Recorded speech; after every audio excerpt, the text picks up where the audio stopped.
Qarg'ish olib itga aylangan ayol qismati. Birinchi qism. Sana deb butun umrim, hayotim barbod bo'lyapti. Butun umrim shu kasal boqish bilan o'tyapti. Senga ovqat, yotuvga ovqat balo bormi? Bitta ish qilmasa qizlari kelmaydi.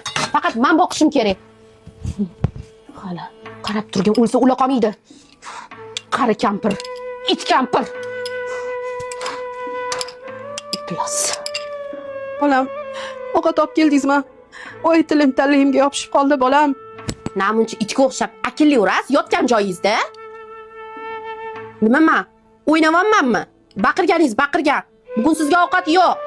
Bugun sizga achchiqqina tomatga tuz qo'shib, suv qo'shib olib keldim.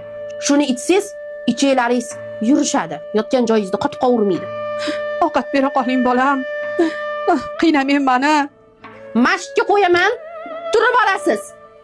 Tushundingizmi? Qoningiz aylanadi. It kampir. Hech bo'lmasa qo'limga berib ketsa bo'lardi.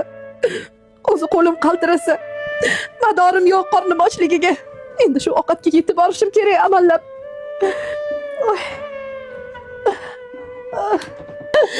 Voy, qaysi gunohim uchun, ey Xudo.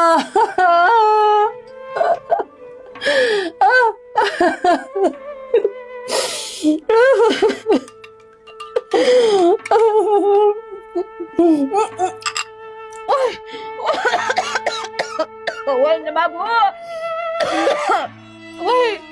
Voy, zaharab kelganmisan, yer yutkur.